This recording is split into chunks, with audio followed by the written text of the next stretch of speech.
صباح الخير. مازال الناس في كنيسة العذراء والأنبا أثناسيوس في 15 مايو بيطالبوا برجوع أبونا أرميا. أبونا أرميا كاهن الكنيسة بقاله 11 سنة، وهو كان بيخدم في كنيسة العذراء ب 15 مايو هو وأخوه. حصلت مشكلة نوعا ما، وبناء عليه سيدنا أعطى قرار بوقفه من حوالي شهرين، وبناء عليه بعد ما تم التحقيق صدر قرار وبيان من إبراشية حلوان سيدنا الأنبا ميخائيل إن هو يتم عزل أبونا وتجريده من الكهنوت ورجوعه لاسمه العلماني بشوي ناير.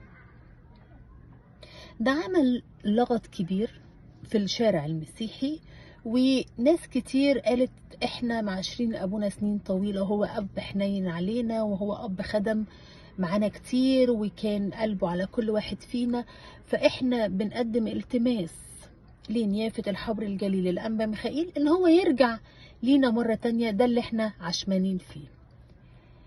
في مجموعة من الخدام راحوا قابلوا سيدنا، ما قدروش يتواصلوا معاه وما قدروش يقابلوه.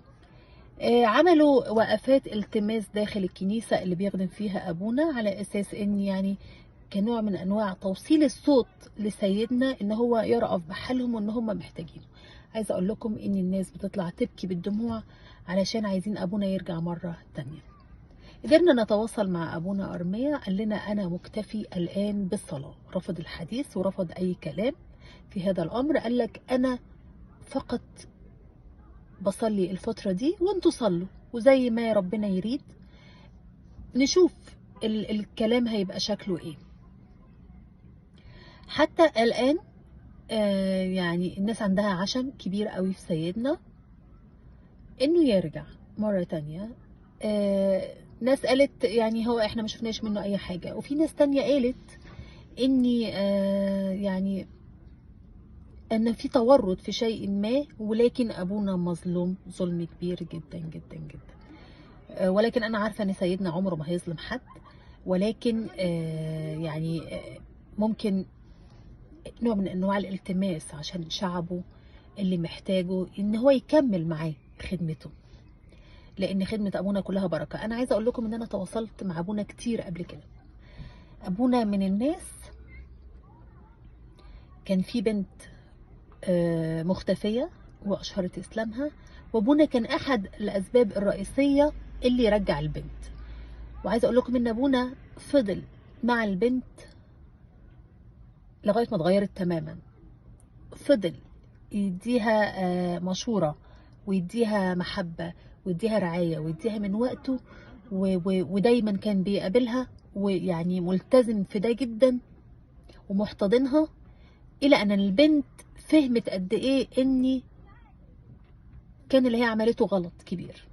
البنت كانت رايحه بهدف ان هي بتحب ولد مسلم، دي القصه المشهوره عندنا دايما. فابونا كان حريص ان البنت اختفت حوالي 4 ايام، وفضلوا قاعدين في المطرانيه ابونا يصلي وسيدنا كان معاه دايما يصلي علشان البنت ورجعت بألف سلامه. الحاله دي كانت مشهوره جدا، وابونا كان احد الاسباب الرئيسيه اللي رجع البنت. تاني حاجه، سيدنا لما طلع يتكلم على ابونا ارميا اتكلم كلام حلو جدا، وقال لك ساعدني كتير وخدم معايا كتير وبيديني من وقته ومجهوده. وابونا كان سكرتير للانبا ميخائيل، فاي حاجه نقدر نتكلم فيها، اي حاجه نقدر نحلها داخل الكنيسه، اي حاجه نقدر ان احنا نلم ولادنا حتى لو مخطئين، ان ربنا دايما بيقدم ان هو يقدر يسامحنا. فكله عشمان صدقوني جدا في سيدنا وفي محبته وفي قلبه الكبير ان هو يلتمس العذر ان هو يقدر يرجع. لان احنا قلنا قبل كده الاسباب اللي اتقالت، او ان مفيش اسباب اتقالت ليه ان ابونا يتم عزله، ولكن الناس كلها عايزه تقول لك طيب ايا كان الخطأ اللي قام بيه ابونا نقدر نسامح ونقدر نعفو، لان ربنا بيقبل التوبه. فبناء عليه احنا كمان ما نكونش جلادين ونجرد حد عاش فقد حياته في الخدمه والكهنوت. انا عايزه اقول لكم ان ابونا قبل الكهنوت كان شغال في اوراسكوم، وشغال شغل كويس جدا ومرتبه كبير جدا، دي اصدقائه اللي قالت. سالت كهنه قلت لهم هل هناك امكانيه لرجوع ابونا؟ قالوا لي صعب جدا او مستحيل.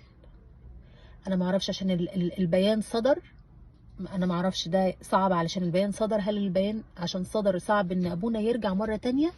ولكن قداسة البابا بنفسه صدر بيان من الكنيسة بان الانبا ابانوب بتاع منشية ناصر يمشي من الدير. ولما سيدنا قداسة البابا بنفسه قعد مع الانبا ابانوب، الانبا ابانوب رجع تاني ديره سمعان الخراز، وكانت فرحة للشعب فظيعة فظيعة.